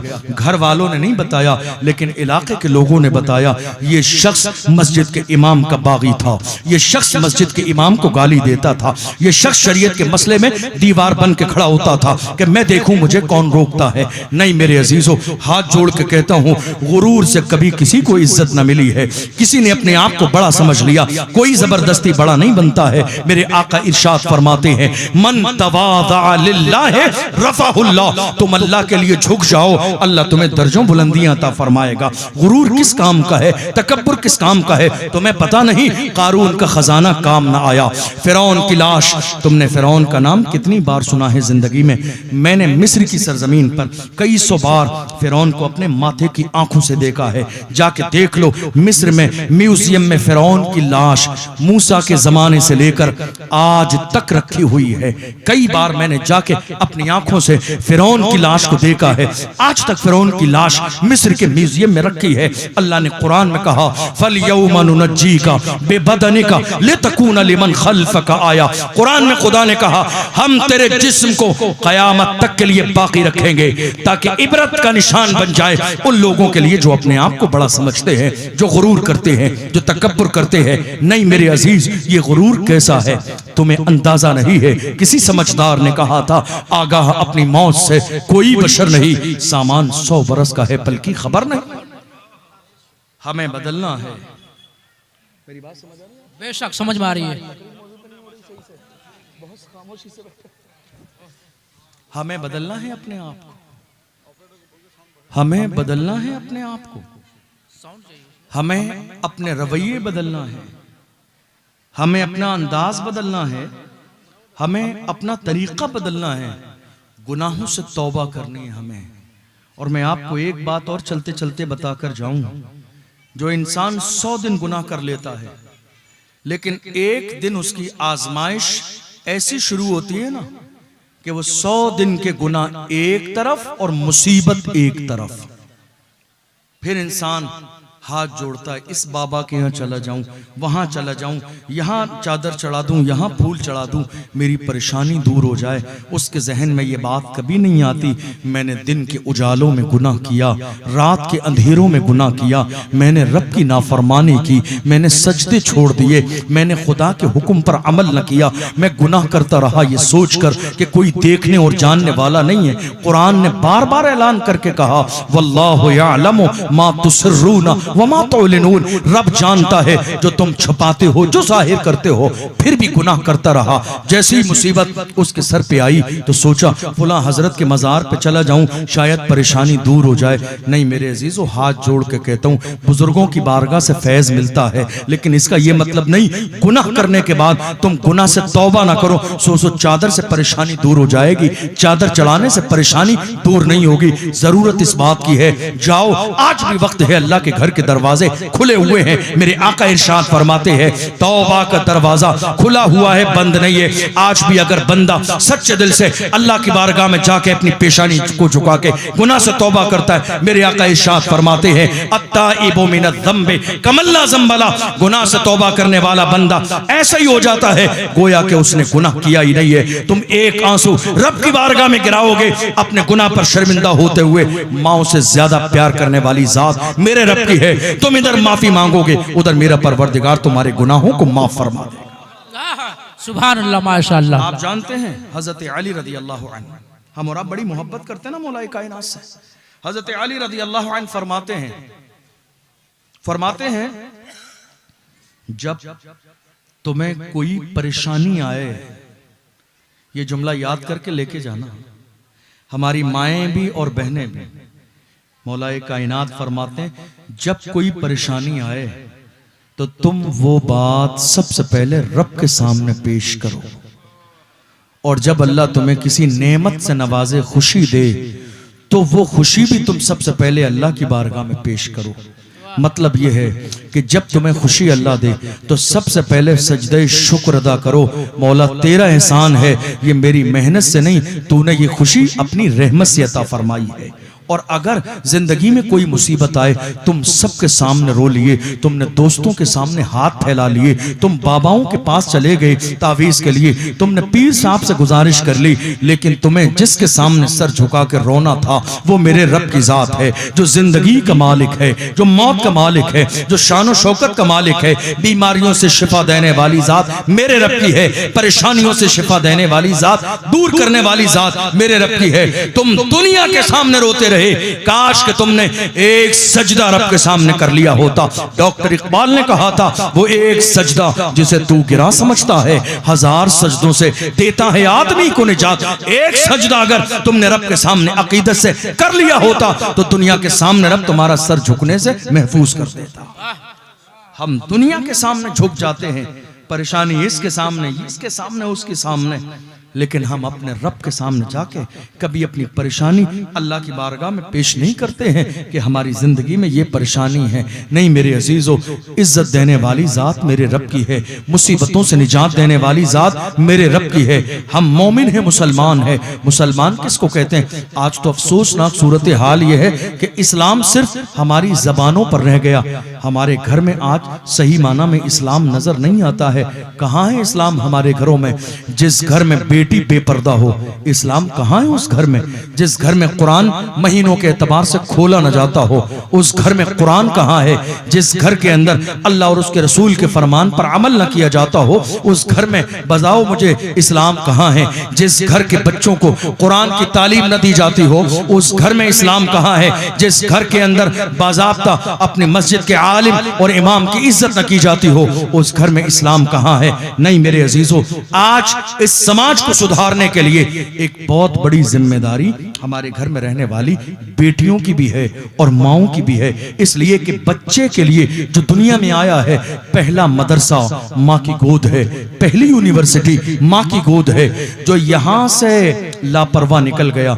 दुनिया का कोई कॉलेज उसे सुधार नहीं सकता है। जो माँ की गोद से बाज़ाब्ता तरबियत याफ्ता बन के निकला, वही बेटा कभी अपने दौर का मोहम्मद बिन कासिम बनता है, तो कभी टीपू सुल्तान बनता है, कभी औरंगजेब आलमगीर बनता है, तो कभी अर्तुगरुल गाजी बनता है, कभी उस्मान गाजी बनता है, वही कभी व्हील चेयर पे बैठने वाला खादिम हुसैन रिजवी बनता है, वही बेटा कभी कमर गनी उस्मानी बनता है, वही बेटा कभी सलमान अजहरी जैसा मुहाफिज़े नामूसे रिसालत बनता है, जिसकी तरबियत तहज्जुद गुजार माँ घर में करती है। और जब माँ घर में तरबियत करती है, वो बच्चा जहां भी जाता है जमाने के सामने ऐलान यही करता है कि मोहम्मद से वफा तूने तो हम तेरे हैं, ये जहां चीज है क्या लौहो कलम तेरे हैं, कुव्वत इश्क से हर पस्त को बाला कर दे, दहर में इसमें मोहम्मद से उजाला कर दे। मोहम्मद की मोहब्बत दीन हक की शर्त अव्वल है, इसी में हो अगर खामी तो सब कुछ नामुकम्मल है। तरबियत कौन करेगा? माए। तरबियत की जिम्मेदारी वालिद से ज्यादा माँ पर है, इसलिए कि वालिद घर में नहीं रहते हैं जितना माएँ घर में रहती हैं। वो दुनिया कमाने के लिए जाते हैं, माएँ घर के अंदर मौजूद हैं, तो जिम्मेदारी माँ की ज्यादा है औलाद की तरबियत के लिए। इसलिए हमारी माएँ और बहनें बड़ी तादाद में यहाँ मौजूद हैं। मैं चंद जुमले कह के अपनी बातों को मुकम्मल करने लगा हूँ। मेरे अजीज़ों, इस जलसे में आए हैं, बहुत कामयाब जलसा है, बहुत अच्छा आप सुन रहे हैं संजीदगी के साथ। लेकिन याद रखना, जलसा इसलिए कराया जाता है कि हम हुजूर का पैगाम सुने तो अपनी जिंदगी में उसे शामिल कर लें और अमल करने की कोशिश करें। मैं आपको बताऊं, अभी 2-3 साल के जमाने में हमारी कई लाख बेटियां मुर्तद हो गई। कई लाख हमारी बेटियां, हजार नहीं कह रहा हूं, कई लाख हमारी बेटियां मुर्तद हो गई। कहां गई? अपना घर छोड़कर दूसरे के यहां। कई लाख हमारी बेटियां मुर्तद हो गई, दूसरे के तरीके के मुताबिक शादी कर ली, जिंदगी गुजार रही है। कसूर किसका है? कसूर किसका है? हम कह देंगे ये कसूर भी मस्जिद के इमाम का है। नहीं मेरे अजीज, मस्जिद के इमाम का कसूर नहीं। बेटी आपके घर में रहती है, जिस घर में बाप भी है, जिस घर में माँ भी है, जिस घर में दादा भी है, जिस घर में दादी भी है, जिम्मेदारी आपकी थी। बेटियों के हाथ में 1 लाख का आईफोन नहीं देना था, बेटियों के हाथ में कनीज़े फातिमा बनाने वाली कुरान अजीम जैसी किताब देनी थी। तुम्हारी बेटी सूरह नूर पढ़ लेती, कुरान के अंदर उसे पता चल जाता इस्लामी हद क्या है पर्दे की, और उसे पता चल जाता मेरा कौन सा अमल ऐसा है जो मेरी आने वाली पूरी नस्ल को तबाह बर्बाद कर देगा। हमने क्या किया? आज हमने रस्म और रिवाज वाली शादियां अपने घर में शुरू कर दी। हालत ये हो गई कि सगाई के नाम पर बाज़ाब्ता हमारे यहाँ स्टेज लगता है। बड़े दिल के कानों से सुनिए, ये कोई ऐसा नहीं है कि मुझे आपसे वाहवाही चाहिए, नहीं, सिर्फ आप सुन लीजिए, आपको समझ आ जाए, मुझे लगेगा कि शायद ये जलसा बहुत कामयाब हुआ। हालत ये है कि आज स्टेज लगाया गया सगाई के नाम पर। लड़का भी है उस स्टेज पर, लड़की भी है उस स्टेज पर, और उसके बाद एक रिंग, एक अंगूठी लड़के के हाथ में, एक लड़की के हाथ में। लड़की ने लड़के का हाथ पकड़ के अंगूठी पहनाई, लड़की ने लड़के का हाथ, और लड़के ने लड़की का हाथ पकड़ के अंगूठी पहना दी। मिठाई तकसीम कर दी गई, पूरा खानदान खड़ा है, पूरा समाज खड़ा है, लोग ताली बजा रहे हैं खुशी के मारे, सगाई हो गई है। मेरे अजीजों, तुम मुसलमान हो, कुरान वाले हो, दीन वाले हो, तुम्हारे सर पे टोपी है, चेहरे पे दाढ़ी है, किसी आलिम से जाके पूछो, ये जो मिंबर लगा के स्टेज लगाकर तुम अपनी जवान बेटी की नुमाइश कर रहे हो, क्या किसी इस्लाम के जानने वाले से पूछा क्या इस्लाम इस तरह की सगाई की इजाजत देता है? हराम है इस तरह की सगाई करना कि जहां जवान बेटा जवान बेटी बेपर्दा बराबर बैठ जाए और एक मर्द लड़की का हाथ पकड़ ले सगाई के नाम पर, एक औरत एक जवान बेटी हमारी गैर का हाथ पकड़ ले सगाई के नाम पर, अंगूठी पहनाए। दिल के कानों से सुनिए और गौर कीजिए, जो मजहब इस्लाम औरत की आवाज सुनने की इजाजत न देता हो, वो हाथ पकड़ने की इजाजत कैसे देगा? जो मजहब इस्लाम किसी गैर की बेटी की तरफ नजर उठाने की इजाजत न देता हो, वो हाथ पकड़ने की इजाजत कैसे दे सकता सकता है। याद रखिएगा, जब तक निकाह न हो जाए, दो खानदानों के बुजुर्गों का आपस में रिश्ता है, मगर लड़की और लड़के का निकाह से पहले आपस में कोई रिश्ता नहीं है। बात करते हैं नाजायज है, मिलते हैं नाजायज है, फोन पर बात करते हैं नाजायज, गुनाह है, जिना का एक जरिया है, यह भी जुना में शुमार किया जाएगा। अगर पिकनिक पे जाते हैं नाजायज है, मैं नहीं कह रहा हूं, पढ़िए किताबों को, आपको पता चल जाएगा। जिना का बयान पढ़ लीजिए, किताबुल कबाइर पढ़ लीजिए, इमाम गजाली की मुकाशफतुल कुलूब पढ़ लीजिए, पता चल जाएगा आपको। नहीं मेरे अजीज, हमारी नस्ल से आज और तोहरुल गाजी जैसे बहादुर इसलिए नहीं पैदा हो रहे हैं क्योंकि माँ जब किरदार वाली होती है तब जाके बेटा सलाहुद्दीन अय्यूबी जैसा पैदा होकर मस्जिद अक्सा की रिहाई के लिए मस्जिद अक्सा के सामने खड़े होकर नारा लगाता है, मायूस न हो ए चमने मिल्लते बैजा, जिंदा है तो सींचेंगे तुझे खून जिगर से। ये जज्बा कहां से आता है? ये जज्बा माँ की तरबियत से आता है, ये जज्बा माँ के सजदों से आता है, ये जज्बा माँ की दुआओं से आता है। जहां माएँ तहज्जुद गुजार होती है वहां अल्लाह आने वाली नस्ल को इतना अजीम बनाता है कि रहती दुनिया तक उनका नाम भी जिंदा रहेगा और उनका मिशन भी जिंदा रहेगा, उनकी फिक्र भी जिंदा रहेगी और उनका काम भी जिंदा रहेगा। क्या कर रहे हैं हम? हमारे घर की शादियां आज इस्लाम से दूर होती चली जा रही। हमने कई जगह शादी में देखा कि जब रुखसती होने लगी तो लड़की के सगे भाई, और अगर सगे भाई न थे तो खानदानी भाई, 4 भाई आए, कुरान लिया हाथ में, कुरान के चारों कोने पकड़े और बेटी रुखसत हो रही है, उसके सर पर कुरान चारों तरफ से पकड़ के चल रहे हैं। हमने पूछा ये नई रस्म कहां से आई, क्या है ये? कहा हम अपनी बेटी की रुखसती कुरान के साये में कर रहे हैं। मेरा जुमला समझ आया आपको? ये रस्म आज होने लगी हमारी शादियों में, तमाम लोग खड़े हैं, खानदान वाले, रिश्तेदार, अजीज व अकारिब, गांव वाले, देहात वाले, सब खड़े हैं। बेटी रुखसत हो रही है, लोग दोनों तरफ से लाइन लगाए हैं, 4 भाई खानदान वाले सगे भाई मिलकर कुरान पकड़ के उसके सर के ऊपर से गुजार रहे हैं और वो कुरान के नीचे से निकलती जा रही है। पूछा क्या बात है, ये क्या कर रहे हो? कहा बहन का निकाह, बहन की रुखसती कुरान के साये में कर रहे हैं। हमने कहा जालिम इंसान, तेरी सगाई कुरान के साये में न हुई, तेरी बारात कुरान के साये में न हुई, रात जगह तेरा कुरान के साये में न हुआ, तेरा वलीमा कुरान के साये में न हुआ, शादी की कोई रस्म कुरान के साये में न हुई।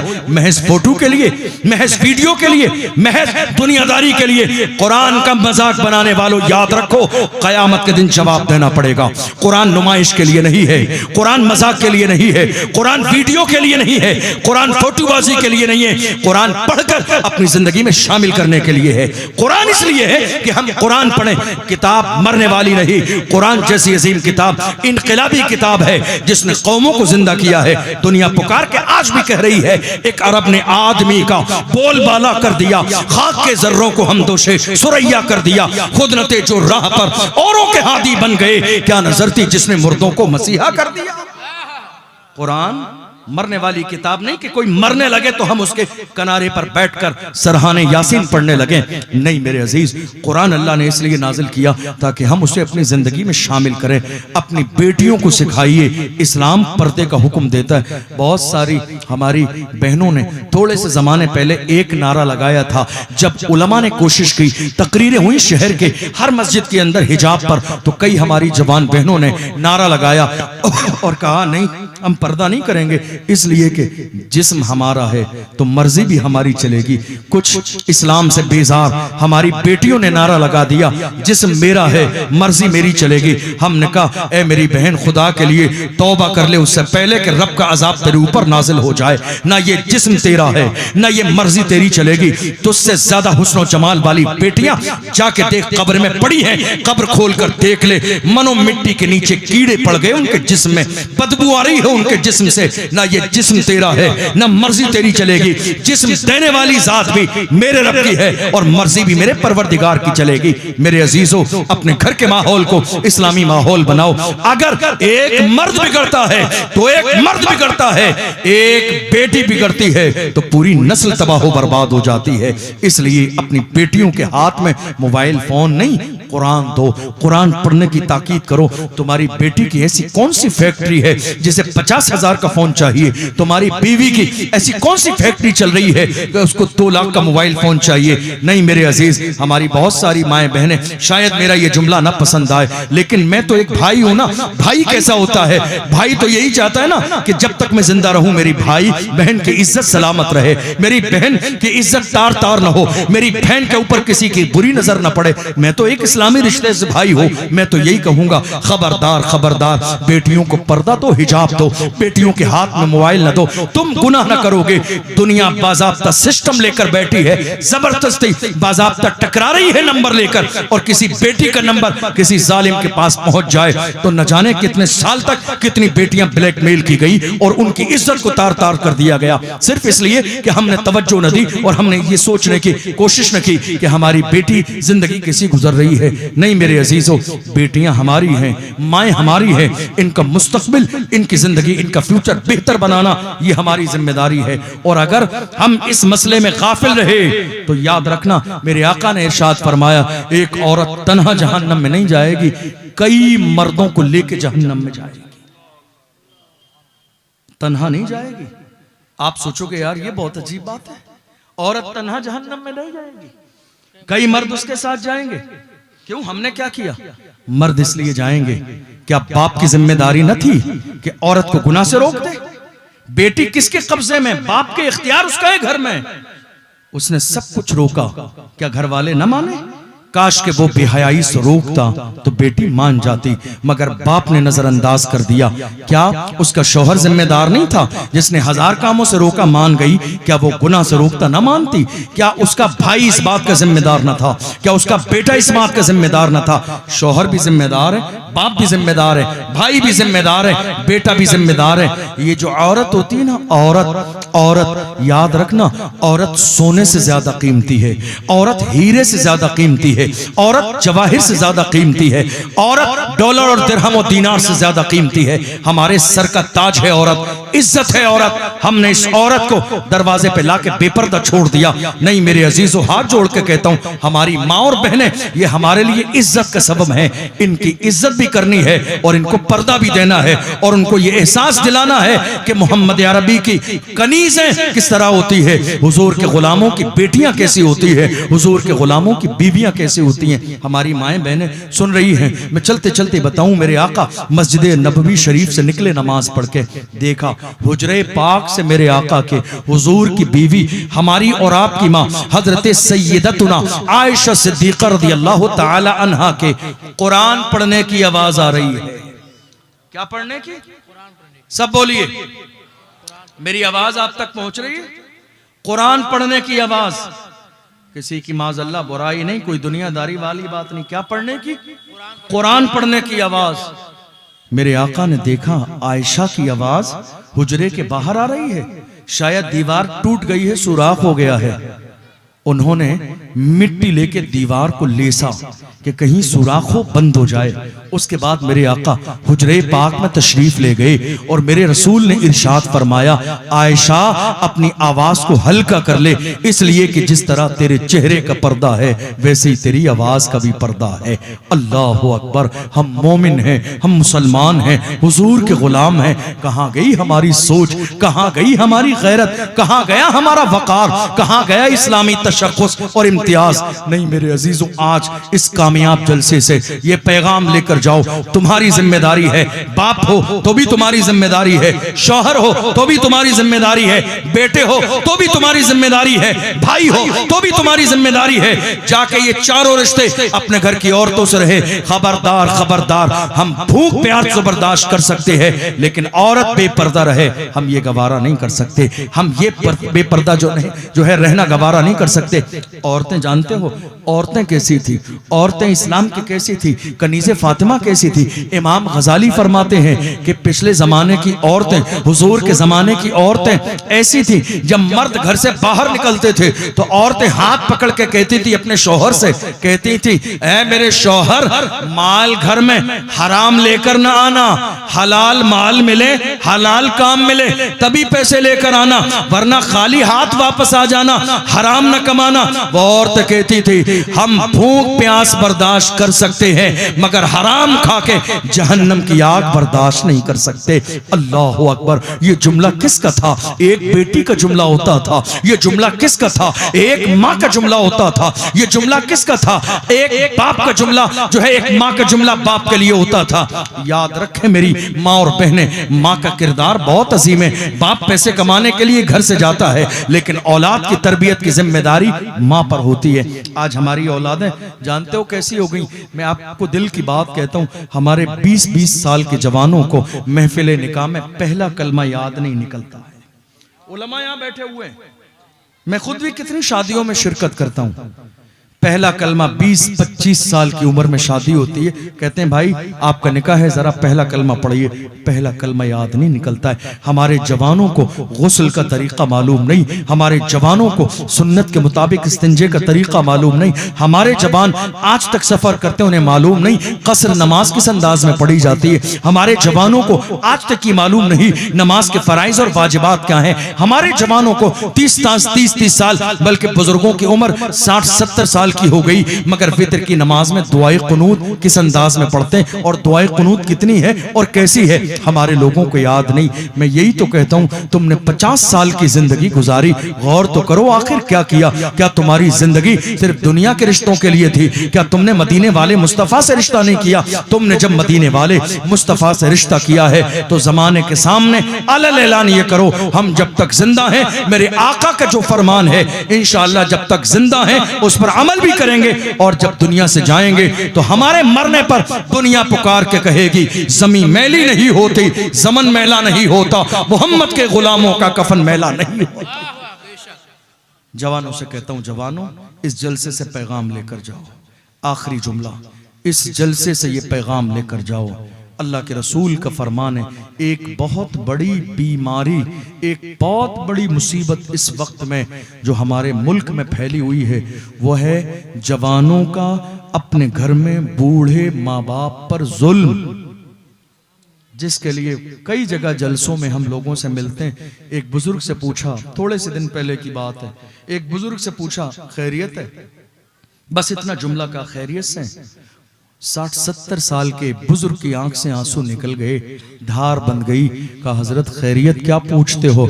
बड़ी मिन्नत मुरादों से एक बेटा मेरे घर में पैदा हुआ, बीमार रहता था, कोई दरगाह न छोड़ी अपने इलाके की जहां लेके न गया, अजमेर लेके गया, मिन्नत और मुरादें मांगी, मैंने न जाने क्या क्या कर दिया, पूरी जिंदगी जमीन जायदाद जिस पर कुर्बान कर दी कि मेरा बेटा सलामत रहे। जवान हुआ, आज उसका हाल यह है, 20-22 साल का जवान बेटा है। कोई बात कहता हूँ डांटता है मुझे, कुछ कहता हूँ चिल्लाता है मुझे, कुछ कहता हूँ कभी कभी तो उसका लहजा इतना तल्ख हो जाता है कि मेरा पूरा गुरूर खाक में मिल जाता है।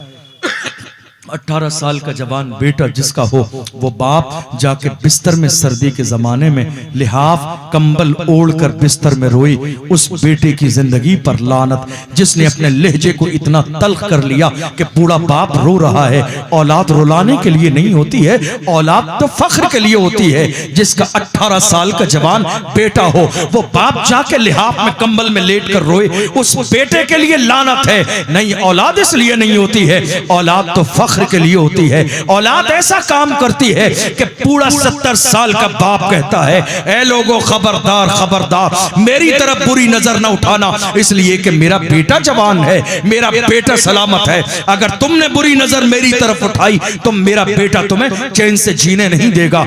औलाद फख्र के लिए होती है। मैं हाथ जोड़ के जवानों से कहता हूं, आप में से अपने माँ बाप से जिसका रिश्ता खराब हो चुका हो, तुमने कभी गाली दी हो, जाके माफी मांग लेना। सताया हो, जाके माफी मांग लेना। तेज आवाज में बात की हो, जाके माफी मांग लेना। कभी दिल दुखाया हो, जाके माफी मांग लेना। तुमने उनसे रिश्ते खत्म कर दिए हो, हमारा तुमसे कोई लेना देना नहीं। तुम क्या समझ रहे हो तुम्हारी जिंदगी में माँ बाप से दूर रहने के बाद कोई बहुत बड़ी कामयाबी मिल जाएगी? लिख कर ले जाओ आज अशरफ जिलानी का जुमला, जिनके माँ बाप राजी नहीं है उन्हें कोई कामयाबी नहीं मिलेगी।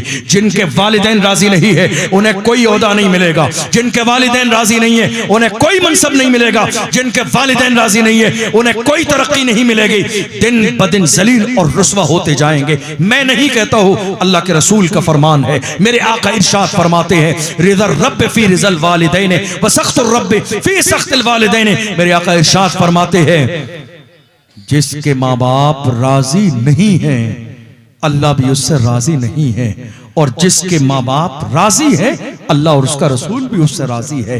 तुम चाहते हो कि रब तुमसे राजी हो जाए, बूढ़ी माँ को राजी करो, रब राजी हो जाए, बूढ़े बाप को राजी करो। और अगर तुम जो है ये चाहते हो कि नहीं साहब माँ बाप को छोड़कर हम कामयाबी हासिल कर लेंगे, माँ बाप ने हमारे लिए किया ही क्या है। मुझे एक हदीस याद आई, एक शख्स जवान कमाने के काबिल हुआ, पैसे कमाने लगा, घर में आके जब वो अपने कपड़े टांग देता, बूढ़े बाप उसके कपड़ों में से कुछ पैसे निकालते और खर्चे में ले लेते। उस शख्स ने आके मेरे आका की बारगाह में शिकायत की। इमाम गजाली ने मुकाशफतुल कुलूब के अंदर जहां वालिदैन का बाप बयान किया है वहां यह हदीस मौजूद है। उसने आके रसूलुल्लाह की बारगाह में शिकायत की, कहा कमाता मैं हूं, मेहनत मैं करता हूं, मजदूरी मैं करता हूं, मगर मेरे बाप मेरे पैसे अपनी मर्जी से ले लेते हैं और जाके खर्च कर देते हैं। मेरे आका ने इरशाद फरमाया, जा घर जा, बूढ़े बाप को बुला के ला। वो गया दौड़ता हुआ, उसके जहन में शायद ये ख्याल आया होगा, अल्लाह के रसूल सल्लल्लाहु अलैहि वसल्लम मेरे बाप को बुलाएंगे और बुलाकर डांटेंगे। मगर जब वालिद आ गए तो वालिद से मेरे आका ने इरशाद फरमाया, तुम पैसे निकालते हो? कहा या रसूलल्लाह, बूढ़ा हूं, अब मेरी हड्डियों में कमाने की सलाहियत नहीं है, बूढ़ा हूं, मैंने इसे पाल के जवान किया। मेरे आका ने मुस्कुरा के उस जवान की तरफ देखा और कहा, ओ नादान इंसान, तू भी इस बाप का है और तेरा पैसा भी इस बाप का है, तेरी दौलत भी इस बाप की है। ये जब चाहे जितने चाहे तेरी दौलत में ले सकता है, तन्हा तेरी दौलत इसकी नहीं है। तू जितना 6 फीट का जवान खड़ा है, तू भी तो इस बूढ़े बाप का है। तू हिसाब लगाता है, जिन्होंने तुझे जिंदगी भर बेहिसाब दिया है, तू हिसाब लगाता है। तू पूरी जिंदगी लगा के इनको राजी करने की कोशिश कर ले, मगर याद रख कभी भी इनका जो हक है वो अदा न कर सकेगा। जवानों, हाथ जोड़ के कहता हूं, ये पैगाम लेकर जाओ। तुम ये चाहते हो पीर साहब की दुआ तुम्हारा मुकद्दर बदल दे, कभी ऐसा नहीं होगा। मस्जिद के इमाम की दुआ तुम्हारे लिए फायदेमंद साबित हो सकती है, आने वाले मेहमान की दुआ तुम्हारे लिए फायदेमंद साबित हो सकती है, लेकिन हालात तभी बदलेंगे जब तुम्हारे लिए बूढ़ी माँ हाथ उठा के अल्लाह की बारगाह में दुआ करेगी। आप जानते हो, मैंने सैयद शबाहत मियां साहब क़िबला से एक बात पूछी थी थोड़े से दिन पहले। ये राजो नियाज की बातें हैं, लेकिन मौजू है तो इसलिए बता रहा हूं ताकि शायद किसी जवान के दिल पर ये मेरी बात असर कर जाए। मैंने सैयद शबाहत मियां साहब से कहा, मैंने कहा सैयद साहब ये बताइए, मोहम्मद अली फैजी साहब की कामयाबी का राज क्या है? पूरे मुल्क में पुकार यही है, मोहम्मद अली फैजी की तारीख मिल जाए। क्या बात है, उस शख्स की मकबूलियत का राज क्या है? उन्होंने मुझे कहा, अरे मुफ्ती अशरफ जिलानी साहब, उस बंदे की कामयाबी का राज सिर्फ अपनी वालिदा की फर्मा बरदारी है। वो कहती है दिन है तो दिन है, वो कहती है रात है तो रात है, वो कहती है ऐसा है तो ऐसा है, वो कहती है वैसा है तो वैसा है। जिसने एक जुमला भी आज तक अपने होशो हवास में अपनी वालिदा की नाफरमानी न की, कभी ऊंचे लहजे में उनसे एक बात न की, जो उन्होंने कह दिया वही हर्फ आखिर है और वही आखिरी जुमला है। सैयद साहब ने कहा, मोहम्मद अली फैजी की मकबूलियत का और कामयाबी का राज उसकी माँ की इताअत और फर्माबरदारी है। याद रखो, याद रखो, इंसान हीरो एक्टिंग से नहीं बनता है, हीरो माँ की दुआ से बनता है। मैं हीरो फिल्म इंडस्ट्री का नहीं कह रहा हूं, हीरो कहते हैं जिसको अल्लाह इज्जत दे, जिसे मकाम दे, जिसे मर्तबा दे। तुम तमाम औलिया इकराम की तारीख पढ़ के देख लो, गौसे आजम के इस मकाम के पीछे माँ की दुआएं हैं, गरीब नवाज के मकाम के पीछे माँ की दुआएं हैं, महबूब इलाही की जो है मकाम के पीछे वालिदा की दुआएं हैं, मुजद्दिद अल-फिसानी के पीछे उनकी माँ की दुआएं हैं, मखदूम अशरफ जहांगीर समनानी के इस मकाम के पीछे माँ की दुआएं हैं। जब तक माँ राजी न हो उस बंदे को मकाम और मर्तबा दिया ही नहीं जाता। मकाम और मर्तबा नहीं मिलता है जब बंदा राजी न हो। आज हमारे बहुत सारे जवान, कुछ शादी से पहले 20,000 उनकी सैलरी है। आप पे मेरी बात बार तो नहीं गुजर रही, मुश्किल तो नहीं लग रही, समझ आ रही? बस 5-7 मिनट और लूंगा। एक अच्छी बात जहन में आ गई, मैंने सोचा साल में एक जलसा होता है आप तक पहुंचा दूं। आप याद रखना ये बात, जिनकी सैलरी 15,000 है वो ला के माँ के हाथ में सिर्फ 2,000 रुपए देते हैं 1 महीने के राशन के लिए। और बूढ़ी माएँ महीने में दोबारा 20 दिन के बाद अगर कुछ मांग लें तो बंदा बैठकर 1-1 रुपए का हिसाब लेता है। मैंने महीने पहले तुम्हें ये दिए थे, बताओ तो जरा कहां कहां खर्च किए। अल्लाह अकबर।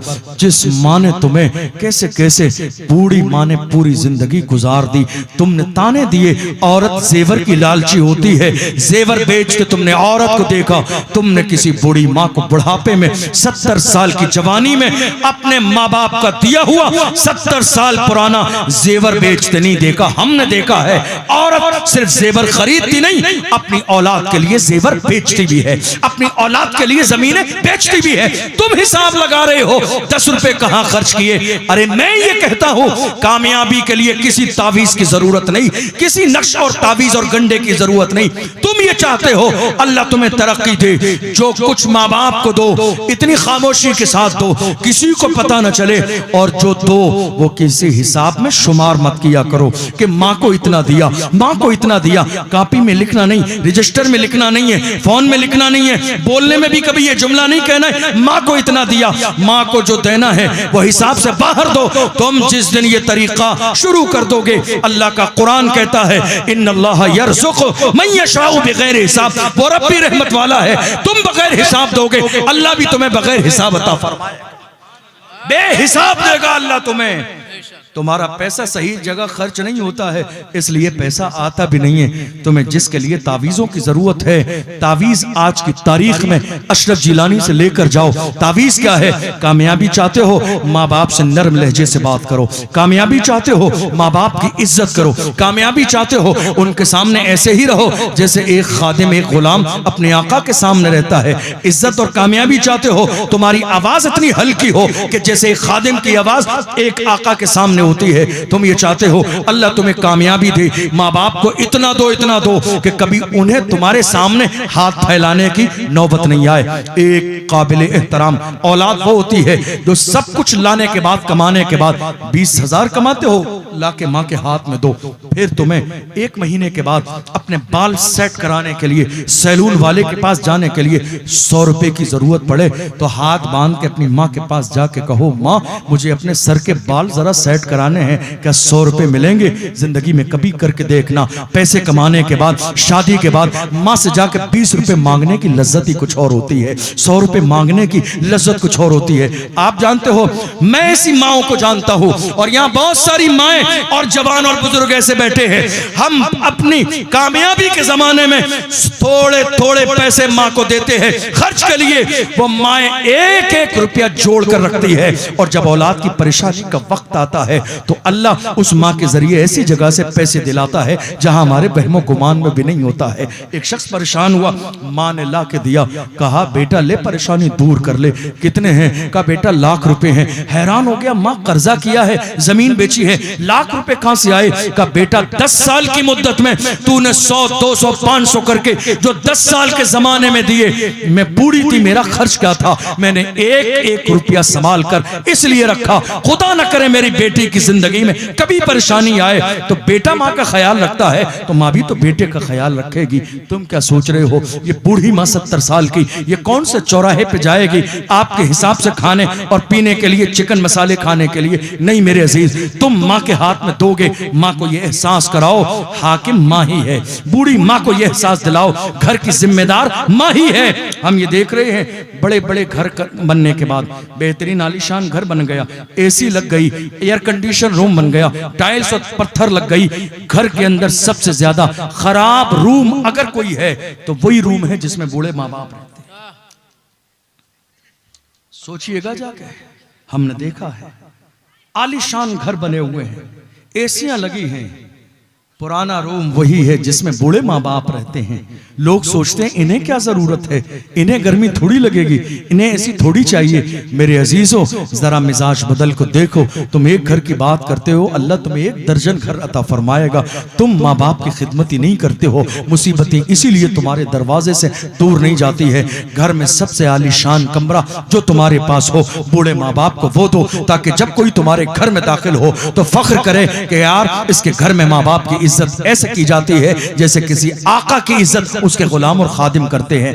हमने कितनी जगह देखा, कई जगह एक माँ का इंतकाल हुआ, जनाजा रखा हुआ है, लोग बहुत दूर रहते हैं, कोई हैदराबाद है, कोई बेंगलोर है, मोहल्ले वालों रिश्तेदारों ने आके मशवरा दिया का 2 दिन गर्मी का जमाना है, 42 डिग्री गर्मी है, का ऐसा करो 2 दिन तक रख लो इसकी लाश को। ट्रेन से बेटे ने सफर शुरू कर दिया है, आएगा तब जनाजे की नमाज हो जाएगी, चेहरा देख लेगा, दफन कर देना। हमने हाथ जोड़ के कहा 1 घंटा भी इंतजार न किया जाएगा, बर्फ की सिल्ली लगा के तुम जिस माँ के जिस्म को 2 दिन रखना चाहते हो चेहरा दिखाने के लिए, चेहरा दिखाने के लिए, अरे जब जिंदा थी उस जालिम ने कभी जिंदा पे इसका चेहरा न देखा, मरने के बाद चेहरा देखेगा तो क्या करेगा? वो जिंदा थी तो उसने सलाम न किया, वो जिंदा थी तो बात न की, वो जिंदा थी तो कभी करीब आके न बैठा, वो माँ जिंदा थी तो उसने कभी जर्रे के बराबर एहसास न किया, वो जिंदा थी कभी 100 रुपए दवाई के लिए न दिए। आज मरने के बाद कहते हो चेहरा देख लेगा, चेहरा देख लेगा तो क्या हो जाएगा? जिंदा पे चेहरा देखता तो मेरे आका इरशाद फरमाते हैं जो मोहब्बत से माँ का एक बार चेहरा देखेगा अल्लाह उसे एक मकबूल हज का सवाब अता फरमाएगा। सुभान अल्लाह। मरने के बाद चेहरा क्या होगा? आज बहुत सारे लोग मरने के बाद 5000 लोगों की 40वें की नियाज दावत दी जा रही है, और दावत में भी अब सियासत होने लगी, वीडियोग्राफी हो रही है 40वें की, बाज़ाब्ता फातिहा के अंदर नेता बुलाए जा रहे हैं इस अंदाज में। हमने कई लोगों से पूछा माँ के 40वें के नाम पर 2000 लोगों की दावत क्या है? बोले हजरत ये सवाब के लिए है। हमने कहा ये सवाब के लिए नहीं है, ये समाज के लिए है, सवाब के लिए नहीं है, ये समाज के लिए है, ये दिखावे के लिए है। जिंदा थी तो तुमने खाना न खिलाया, दवाई न दिलाई, सलाम न किया, तुमने अपना चूल्हा अलग कर लिया, घर छोड़ के चले गए, तुमने ताने दिए, जुल्म किया, गलत लहजे में बात की, वो बूढ़ी माँ से सकती दुनिया से चली गई। आज कहते हो माँ के लिए साली सवाब करने, नहीं मेरे अजीज झूठ न बोलो। अल्लाह के रसूल सल्लल्लाहु अलैहि वसल्लम से पूछा गया या रसूल अल्लाह मन अहक्कुन नास बिहुस्न सोहबती, या रसूल अल्लाह मेरे आका से पूछा गया या रसूल अल्लाह सबसे ज्यादा मेरी बेहतर सोहबत का हकदार कौन है? आपकी जबान में कह लीजिए मेरी जिंदगी में पहले नंबर पर कौन है? लोग आज यही तो कहते हैं अरे साहब शादी हो गई है, बीवी को भी देखना पड़ता है। तुम्हारी शादी हो गई है, बीवी को देखना पड़ता है। मेरे आका ने 11 निकाह फरमाए। कितने? 11 निकाह मुस्तफा जाने रहमत ने फरमाए। लेकिन एक दिन ऐसा भी हुआ कि हजरत हलीमा सादिया जायराना के इलाके में मोहम्मद अरबी की बारगाह में आई है तो मेरे नबी इस्तकबाल में उठ के खड़े हो गए हैं। कौन हलीमा सादिया? जिन्होंने बचपन के जमाने में दूध पिलाया, 11 निकाह करने वाले पैगंबर। तुम कहते हो बीवी है, शादी हो गई है, हुकूक कैसे अदा करूं? रसूलुल्लाह के घर में 11 बीवियां हैं, निकाह के अंदर अल्लाह अकबर, मगर रसूलुल्लाह को दूध पिलाने वाली माँ हलीमा सादिया आती है। मेरे आका ने जमीन पर अपना रुमाल बिछाया, बिठा दिया, कुछ कहना चाहती थी, अपना कानून के करीब किया। जब जाने लगी मेरे नबी उठ के खड़े हो गए। लोगों ने कहा जाने के बाद या रसूलुल्लाह बूढ़ी औरत कौन थी जिनका इतना एहतराम किया गया? मेरे आका ने फरमाया मुझे बचपन में दूध पिलाने वाली माँ हलीमा सादिया।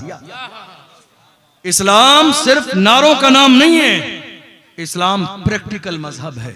इसलिए ये अहद करके जाइए, इज्जत चाहते हो बदलो अपने आप को, मकाम चाहते हो। बहुत सारे लोग आते हैं, एग्जाम होने वाला होता है ना, इंटर का एग्जाम है, बीए का एग्जाम है, पेन लेकर आते हैं, हजरत जरा इन पेन पर फूंक दीजिए कामयाबी मिलेगी। मैं कहता हूँ कितना बेवकूफ इंसान है ना, पेन पर फूंक कर कामयाबी मिलेगी है? पीर साहब के कदमों में फूल बिछा के कामयाबी मिलेगी।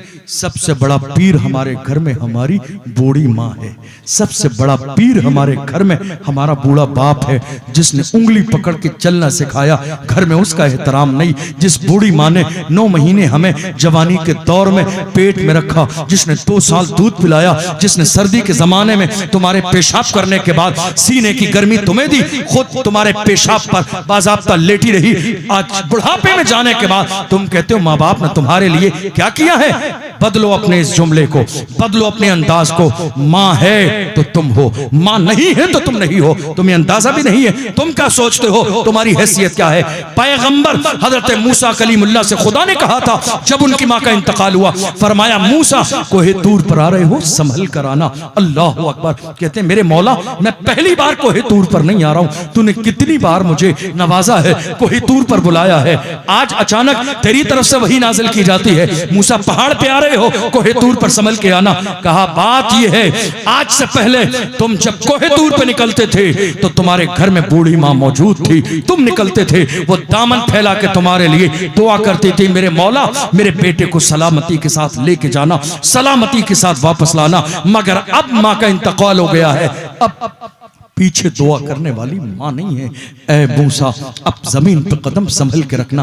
किसके लिए कहा गया? ये हमारे लिए, तालीम उम्मत के लिए, हमें सिखाने के लिए कि तुम माँ बाप का एहतराम समझो। हमने बड़े बड़े सूरमा देखे हैं, आज रोते हैं मरने के बाद, जाते हैं कब्रिस्तान में, माँ के पायती पे खड़े होकर रो रहे हैं। किसके लिए? माँ की खिदमत न कर सके, माँ की खिदमत न कर सके। ये ऐसी नेमत है। इस्लाम में 4 शादियां हैं, एक बीवी का इंतकाल हो जाए, दूसरा ऑप्शन है, 4 ऑप्शन दिए गए। माँ एक ही होती है, बाप एक ही होता है। ये ऐसी नेमत है, एक बार अगर महरूम कर दिया जाए तो जिंदगी में दोबारा कभी ये नेमत मिलती नहीं है। हमने बड़े बड़े सूरमा देख लिए, जलील होते हुए, रुसवा होते हुए। उनसे पूछा क्या बात है तुम्हारी जिल्लत और रुसवाई? कहा बात सिर्फ इतनी है, माँ जिंदा थी तो हमने माँ की नाकदरी की थी, माँ दुनिया से गई, हमसे राजी होके न गई। आज हम सब कुछ करते हैं मगर जिंदगी में सुकून और चैन नहीं है। मैं इसलिए जवानों से कहता हूं, जवानों जिंदगी में सुकून और करार चाहते हो, बदलो अपने अंदाज और मिजाज को,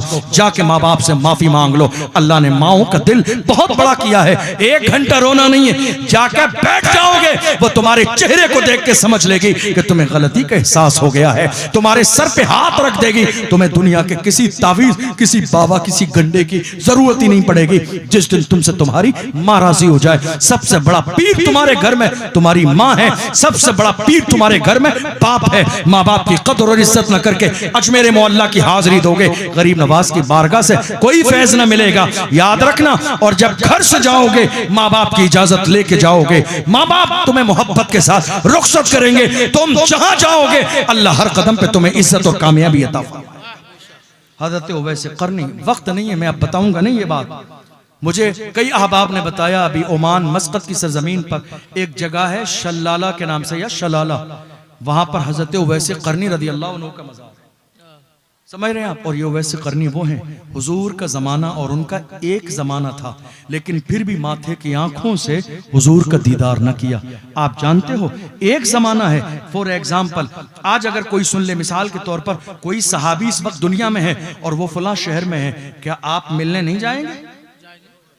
सब कुछ छोड़ देंगे, सहाबी से मिलने जाएंगे। हुजूर के इतने बड़े आशिक, लेकिन हुजूर को माथे की आंखों से देखा नहीं। वजह जानते हो क्या थी? वजह ये थी कि उनके घर में बूढ़ी माँ मौजूद थी, जिनकी वो खिदमत करते थे। वो जानते थे मेरे आका का फरमान है, माँ अगर राजी है तो अल्लाह राजी है, माँ अगर राजी नहीं है तो खुदा राजी नहीं है। इसीलिए माँ की इताअत में रहे। और एक बार इजाजत लेके गए तो मुस्तफ़ा जान रहमत सफर पर निकल गए थे, मुलाकात न हुई, मगर मेरे आका निशानी बता के गए थे। दुनिया पुकार के कह रही थी वहां फासलों की जियादती से इनायतों में कमी नहीं। कोई दूर रह के उवैस है, कोई पास रह के बिलाल है। ऐसा नहीं है कि उवैस करनी दूर है तो मुस्तफ़ा की निगाहे करम उन पे नहीं है। हम तो मुस्तफ़ा के गुलाम इतना अकीदा रखते हैं, हम यहां से पुकारें वहां वो सुने। मुस्तफ़ा की समाअत में लाखों सलाम। इसलिए मेरे जवानों, अपना दिल बदलो, हाल बदलो, नजर बदलो, अंदाज बदलो। याद रखो हम गुनाह के लिए नहीं है, हमारी जवानी गुनाहों के दलदल में फंसने के लिए नहीं है, हमारी जवानी इताअत के लिए है। अल्लाह की भी इताअत करेंगे, उसके रसूल की भी इताअत करेंगे, अपने उलमा की इताअत भी करेंगे और माँ बाप से मोहब्बत और उनकी खिदमत भी करेंगे। अल्लाह की बारगाह में दुआ है, परवरदिगारे आलम हमने जो सुना है उसे समझने और अमल करने की तौफीक अता फरमाए। सहवन कोई लग़्ज़िश हुई हो, हम सबको गवाह बनाकर अल्लाह की बारगाह में तौबा करते हैं। अल्लाह अपने महबूब के सदक़े में माफ फरमाए। मेरे साथ मिलकर सारे लोग पढ़ें, अशहदु अल्ला इलाहा इल्लल्लाह वहदहू ला शरीक लह व अशहदु अन्न सय्यदना मुहम्मदन अब्दुहु व रसूलुहु। वस्सलामु अलैकुम व रहमतुल्लाहि व बरकातुहू।